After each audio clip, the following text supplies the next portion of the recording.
Now, China's decision to lock down the city of Wuhan, the epicenter of the COVID-19 outbreak, may have prevented more than 700,000 new cases. That's according to research published today in the journal Science.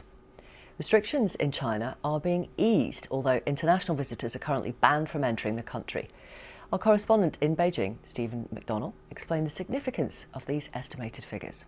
The only thing that we can kind of see is the trend, and some analysts would say, don't look so much at the numbers in China, but look at the government decisions.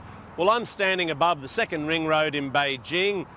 We might apply the second ring road index, if you like, where you can see cars are still coming through here. It looks like they're flowing, well, reasonably well. But the thing is, because they're flowing, it's not the slow-moving traffic, the almost gridlock we would usually expect here. So you can kind of see how we're heading back towards normal here in Beijing, but not all the way, if you know what I mean.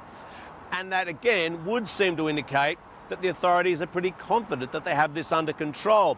However, Xi Jinping has said today that, sure, companies should be going back to work cautiously, but in people's free time, they still should be exercising this kind of social distancing. So according to China's president, don't go to the movies, watch a film at home in the lounge with your family.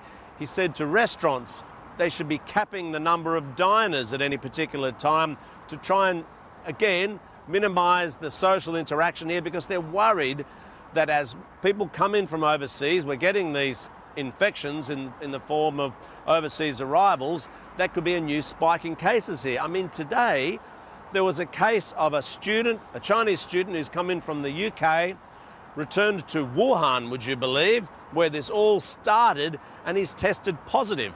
So even in the city where this crisis began, there's the potential for a new spike in cases in the form of overseas arrivals. Stephen McDonald reporting.